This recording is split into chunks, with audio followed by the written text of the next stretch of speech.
இந்த வீடியோல நம்ம தமிழ்நாடு அரசு கலெக்டர் ஆஃபீஸ் மூலமா இப்போ ரீசெண்டா வெளிவந்திருக்க நியூ கவர்மெண்ட் ஜாப் தான் பார்க்க போறோம்.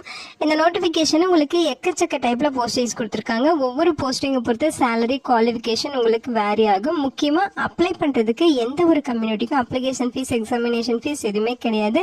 அதே மாதிரி ரிட்டன் எக்ஸாமினேஷன்ஸும் கிடையாது. டைரக்டா உங்களுக்கு இன்டர்வியூ வச்சு தான் ரெக்ரூட் பண்ண போறாங்க. இந்த போஸ்ட்டுக்கு ஜூலை 25ஆம் தேதி வரைக்கும் நீங்க ஆஃப்லைன் மூலமா அப்ளை பண்ணிக்கலாம் அப்படிங்கிற மாதிரி சொல்லியிருக்காங்க. இதோட அஃபிஷியல் நோட்டிஃபிகேஷன் அண்ட் எலிஜிபிலிட்டி பற்றின டீட்டெயில்ஸ் இப்போ நான் பிரீஃபாக எக்ஸ்பிளைன் பண்ணுறேன். வீடியோவை ஸ்கிப் பண்ணாமல் முழுமையாக பாருங்கள். அதுக்கு முன்னாடி நீங்கள் இப்போ தான் இந்த சேனலுக்குள்ளே முதல் முறையாக வரீங்க அப்படின்னா மறக்காமல் நம்ம சேனலை சப்ஸ்கிரைப் பண்ணிவிட்டு பெல் சிம்பல் ப்ரெஸ் பண்ணி ஆளுங்கிற நோட்டிஃபிகேஷன்லாம் செட் பண்ணிக்கிங்க. அப்போ தான் நாங்கள் கொடுக்குற எல்லா கவர்மெண்ட் ஜாப் அப்டேட்டுமே மிஸ் பண்ணாமல் நீங்கள் நோட்டிஃபிகேஷனாக தெரிஞ்சுக்க முடியும். இந்த ரெக்ரூட்மெண்ட் ரிலேட்டடான apply link and notification link எல்லாமே இந்த வீடியோவோட டிஸ்கிரிப்ஷன்லையும் ஃபஸ்ட்டு கமெண்ட்லையும் பின் பண்ணியிருக்கேன். செக் பண்ணி பாருங்கள். மறக்காமல் இந்த வீடியோக்கு ஒரு லைக் கொடுத்துருங்க. நீங்கள் கொடுக்குற லைக் தான் எங்களுக்கு அடுத்தடுத்த வீடியோ போறதுக்கான மிகப்பெரிய மோட்டிவேஷனா இருக்கும். இப்போ வாங்க நம்ம வீடியோக்குள்ள போகலாம். இதுதான் பாத்தீங்கன்னா இந்த ஜாபுக்கான அபிஷியல் நோட்டிபிகேஷன். ஓகேங்களா, அந்த நோட்டிபிகேஷன் உங்களுக்கு வேரியஸ் டைப்ல போஸ்டிங்ஸ் இருக்கு. ஓகேங்களா, அந்த இது இங்க பாத்தீங்கன்னா உங்களுக்கு அசிஸ்டன்ட் டைப்ல, அதே மாதிரி மல்டி பர்பஸ் ஹாஸ்பிட்டல் ஒர்க்கர், அதே மாதிரி Siddha therapeutic assistant, sanitary worker, MMU cleaner, driver, radiographer, audiometric assistant, special educator அப்படின்னு சொல்லி உங்களுக்கு 10 விதமான பதவிகள் இங்க கொடுத்திருக்காங்க. ஒவ்வொரு போஸ்ட்டுக்கும் அப்ளை பண்றதுக்கு உங்களுக்கு அப்ளிகேஷன் ஃபார்ம் தனித்தனியா கொடுத்திருக்காங்க. ஸோ இங்க பாத்தீங்கன்னாலே உங்களுக்கு தெரியும். ஸோ உங்களுக்கு 10 பேஜஸ் இருக்கு. 10 பேஜஸ்லயும் 10 போஸ்ட்டுக்கும் தனித்தனியா அப்ளிகேஷன் ஃபார்ம் இருக்கு. ஸோ இது பாத்தீங்கன்னா சித்தல therapeutic assistant male and female போஸ்ட்டுக்கான அப்ளிகேஷன் ஃபார்ம். அதே மாதிரி பாத்தீங்கன்னா உங்களுக்கு மல்டி பர்பஸ் ஹாஸ்பிட்டல் ஒர்க்கர் போஸ்ட்டுக்கான application form, multi purpose hospital worker இதுலயே வந்து சித்தாக்கு தனியா கொடுத்திருக்காங்க, நார்மலுக்கு வந்து தனியா கொடுத்திருக்காங்க. நெக்ஸ்ட் பாத்தீங்கன்னா சானிட்டரி ஒர்க்கர் போஸ்ட்டுக்கான application form, MMU cleaner, MMU driver, அடுத்து பாத்தீங்கன்னா உங்களுக்கு ரேடியோகிராஃபர் அப்படின்னு சொல்லி ஒவ்வொரு போஸ்டிங்க்கும் தனித்தனியா உங்களுக்கு அப்ளிகேஷன் ஃபார்ம் இருக்கு. நீங்க அந்தந்த போஸ்ட்டுக்கு கரெக்டா அப்ளிகேஷன் ஃபார்ம் டவுன்லோட் பண்ணி அப்ளை பண்ணிக்கிங்க. ஸோ ஒரு போஸ்ட்டுக்கான அப்ளிகேஷன் ஃபார்ம் எப்படி ஃபில் பண்றது அப்படிங்கறத உங்களுக்கு நான் எக்ஸ்பிளைன் பண்றேன். மல்டி பர்பஸ் ஹாஸ்பிட்டல் ஒர்க்கர் இந்த அப்ளிகேஷன் ஃபார்ம் எப்படி ஃபில் பண்றது அப்படிங்கறத உங்களுக்கு நான் எக்ஸ்பிளைன் பண்றேன். ஸோ இந்த அப்ளிகேஷன் ஃபார்மை கரெக்டா டவுன்லோட் பண்ணி பிரிண்ட் அவுட் எடுத்துட்டு இங்க வந்து உங்களோட ரீசன்ட் பாஸ்போர்ட் சைஸ் போட்டோகிராஃப் விட்டுருங்க. இங்க அப்ளிகண்டோட பெயர், விண்ணப்பதாரரோட பெயர், ஃபுல் நேம் ரைட் பண்ணிருங்க. உங்களுடைய அப்பா பெயர், உங்களுடைய பிறந்த தேதி மற்றும் வயது இங்க கரெக்டா ஃபில் பண்ணுங்க. உங்களுடைய கல்வி தகுதி இங்க ஃபில் பண்ணிருங்க. உங்களுடைய ஜாதி சான்று, அதாவது உங்களுடைய ஜாதி என்ன அப்படிங்கறத மென்ஷன் பண்ணிட்டு அதுக்கு ப்ரூஃப் வைக்கணும். அதே மாதிரி உங்களுடைய ஆதார் நம்பர், உங்களுடைய ஃபோன் நம்பர், மெயில் ஐடி, உங்களுக்கு இந்த ஜாப் ரிலேட்டடா எக்ஸ்பீரியன்ஸ் இருக்கு அப்படின்னா அதோட டீடைல்ஸ் இங்க கொடுக்கணும். இங்க தற்காலிக முகவரி மற்றும் நிரந்தர முகவரி ஃபில் பண்ணிக்கங்க. இடம், தேதி எல்லாம் கொடுத்துட்டு இங்க உங்களோட சிக்னேச்சர் போட்டிருக்காங்க. ஓகேங்களா, இது கூட தேவையான டாக்குமெண்ட்ஸ் எல்லாமே கரெக்டா self attested xerox copies attach பண்ணிடணும். ஸோ அட்டாச் பண்ணி அவங்க சொல்லியிருக்க அட்ரஸுக்கு நீங்க போஸ்ட் மூலமா, அதாவது ஸ்பீட் போஸ்ட் அல்லது நேர்லயோ வந்து நீங்க அப்ளை பண்ணலாம் அப்படின்னு சொல்லியிருக்காங்க.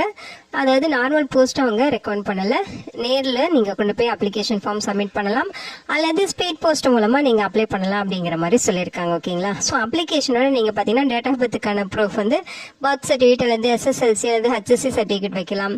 எஜுகேஷன் குவாலிஃபிகேஷன் ப்ரூஃப், அதோட மார்க் ஷீட்டு, அதோட டீடைல்ஸ் வந்து வைக்கலாம். ப்ரூஃப் ஆஃப் ரெசிடென்சி பார்த்தீங்கன்னா voter ID, Aadhaar card, ration card ஏதாவது ஒரு ப்ரூஃப் நீங்க வைக்கலாம்.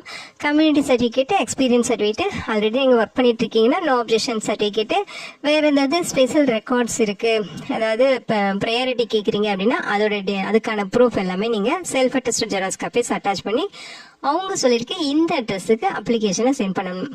ஓகேங்களா, அப்ளிகேஷன் சென்ட் பண்ண வேண்டிய அட்ரஸ் இதுதான். நிர்வாக செயலாளர் / மாவட்ட சுகாதார அலுவலகம், மாவட்ட நலவாழ்வு சங்கம், district health society, Thindal, Erode மாவட்டம், ஈரோடு 638012 அப்படிங்கிற அட்ரஸுக்கு அப்ளிகேஷன் சென்ட் பண்ணணும்.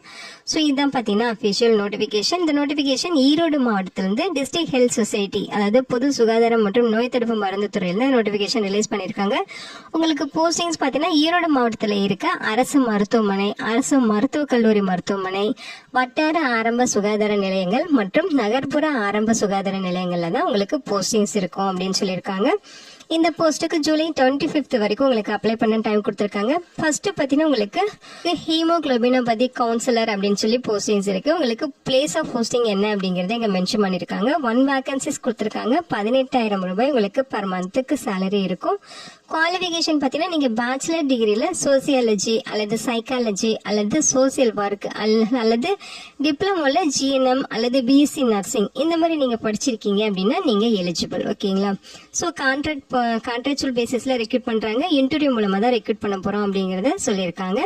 அடுத்து உங்களுக்கு ஸ்பெஷல் எஜுகேட்டர். ஸோ இந்த கேட்டகரியில் உங்களுக்கு 1 வேக்கன்சிஸ் இருக்குது. சேலரி பார்த்தீங்கன்னா 23,000 அதாவது 23,000 ரூபாய் பர் மந்த்துக்கு உங்களுக்கு சேலரி இருக்கும். குவாலிஃபிகேஷன் பார்த்தீங்கன்னா நீங்கள் பேச்சுலர் டிகிரி அல்லது மாஸ்டர் டிகிரி பார்த்தீங்கன்னா ஸ்பெஷல் எஜுகேஷனில் வந்து நீங்கள் முடிச்சிருக்கணும் அப்படிங்கிற மாதிரி சொல்லியிருக்காங்க. 40 வயதுக்குள்ளே இருக்கணும் அப்படிங்கிறதையும் மென்ஷன் பண்ணியிருக்காங்க. ஓகேங்களா? ஸோ இந்த போஸ்ட்டுக்கு பார்த்தீங்கன்னா இன்டர்வியூ மூலமாக தான் ரெக்ரூட் பண்ண போகிறதா சொல்லியிருக்காங்க. நெக்ஸ்ட் உங்களுக்கு ஆடியோமெட்ரிக் அசிஸ்டன்ட். ஸோ இந்த போஸ்ட்டுக்கு 1 வேக்கன்சிஸ் 17,250 ரூபாய் உங்களுக்கு சேலரி இருக்கும். 1 இயர் டிப்ளமோ கோர்ஸ் வந்து பார்த்தீங்கன்னா ஹியரிங் லாங்குவேஜ் அந்த ஸ்பீச்சில் வந்து நீங்கள் டிப்ளமோ முடிச்சிருக்கணுங்கிற மாதிரி சொல்லியிருக்காங்க. இன்டர்வியூ மூலமாக தான் உங்களை வந்து ரெக்ரூட் பண்ண போகிறாங்க. அடுத்து ரேடியோகிராஃபர் கேட்டகரியில் போஸ்டிங்ஸ் 1 வேக்கன்சிஸ் 13,300 ரூபாய் பர் மந்த்துக்கு உங்களுக்கு சேலரி இருக்கும். பிஎஸ்சியில் ரேடியோகிராஃபி வந்து நீங்கள் முடிச்சிருக்கணும். ஓகேங்களா? ஸோ எல்லா போஸ்ட்டுமே உங்களுக்கு இன்டர்வியூ மூலமாக தான் ரெக்ரூட் பண்ண போகிறோம் அப்படிங்கிறத சொல்லியிருக்காங்க. நெக்ஸ்ட் பார்த்தீங்கன்னா எம்எம்யூ டிரைவர். இந்த போஸ்ட்டுக்கு 1 வேக்கன்சிஸ் கொடுத்துருக்காங்க. 13,500 ரூபாய் பர் மந்த்துக்கு சேலரி இருக்கும். இதுக்கு நீங்கள் 10th பாஸ் பண்ணியிருக்கணும். உங்ககிட்ட வேலிடான light motor vehicle driving licence and பேட்சோட இருக்கணும் அப்படிங்கிற மாதிரி சொல்லியிருக்காங்க. அடுத்து பார்த்தீங்கன்னா எம்எம்யூ கிளீனர். இந்த போஸ்ட்டுக்கும் 1 வேக்கன்சிஸ் 8,500 ரூபாய் பர் மந்த்துக்கு சேலரி இருக்கும். குவாலிஃபிகேஷன் பார்த்தீங்கன்னா 8th ஸ்டாண்டர்ட் பாஸ் பண்ணியிருக்கணும். எழுத படிக்க தெரிஞ்சிருக்கணும்னு சொல்லியிருக்காங்க. ஓகேங்களா? அடுத்து உங்களுக்கு sanitary worker, multipurpose hospital worker, சித்தால உங்களுக்கு மல்டிபர்பஸ் ஹாஸ்பிட்டல் ஒர்க்கர்னு சொல்லி வேரியஸ் டைப்ல உங்களுக்கு போஸ்டிங்ஸ் இருக்கு. சானிட்டரி ஒர்க்கர்ல 1 வேக்கன்சிஸ், மல்டிபர்பஸ் ஹாஸ்பிட்டல் ஒர்க்கர்ல 12 வேக்கன்சிஸ், சித்தால வந்து மல்டிபர்பஸ் ஹாஸ்பிட்டல் ஒர்க்கர்ல 5 வேக்கன்சிஸ் கொடுத்துருக்காங்க. ஸோ இதில் உங்களுக்கு பார்த்தீங்கன்னா 8th ஸ்டாண்டர்ட் பாஸ் பண்ணியிருந்தாலே எலிஜிபிள், எழுத படிக்க தெரிஞ்சிருக்கணும், இதுதான் சொல்லியிருக்காங்க. ஸோ சேலரியை பொறுத்த வரைக்கும் 8,500 ரூபாய் இருக்கும். சித்தா மல்டிபர்பஸ் ஹாஸ்பிட்டல் ஒர்க்கர் போஸ்ட்டுக்கு மட்டும் ஒரு நாளைக்கு உங்களுக்கு 300 ரூபாய் வந்து பெய்ட் பண்ணுறதா சொல்லியிருக்காங்க. ஓகேங்களா? அடுத்து சித்தால தெரப்பட்டிக் அசிஸ்டன்ட் மேல் அண்ட் ஃபீமேலுக்கு வந்து 3 வேக்கன்சிஸ் கொடுத்துருக்காங்க. 15,000 ரூபாய் உங்களுக்கு பர் மந்த்துக்கான சேலரி இருக்கும். இதுக்கு நீங்கள் டிப்ளமோல நர்சிங் தெரப்பி முடிச்சிருக்கணும் அப்படிங்கிறத சொல்லியிருக்காங்க. ஓகேங்களா?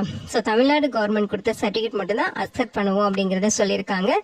So diploma nursing therapy course complete பண்ணியிருக்கணும். 3 வேக்கன்சிஸ் இருக்கு. இந்த போஸ்ட் மட்டும் நான் இன்டர்வியூ போஸ்ட் அப்படிங்கிறத சொல்லியிருக்காங்க. ஓகேங்களா? ஸோ இது எல்லாமே பார்த்தீங்கன்னா உங்களுக்கு கான்ட்ராக்சுவல் பேசிஸில் ரெக்ரூட் பண்ணுறாங்க. பர்மனன்ட் பண்ண மாட்டோங்கிறதையும் தெளிவாக சொல்லியிருக்காங்க. அப்ளிகேஷனோட நீங்கள் என்னென்ன டாக்குமெண்ட்ஸ் அட்டாச் பண்ணுங்கிற லிஸ்ட் ஒட்டுமே இங்கே இருக்குது. ஓகேங்களா? ஸோ ஜூலை 25ஆம் தேதி ஈவினிங் 5 மணிக்குள்ளே நீங்கள் அப்ளிகேஷன்ஸ் வந்து அவங்க கைக்கு கிடைக்கிற மாதிரி அப்ளை பண்ணிட்டீங்க அப்படின்னா அவங்களோட அப்ளிகேஷன் வந்து அக்செப்ட் பண்ணிப்பாங்க.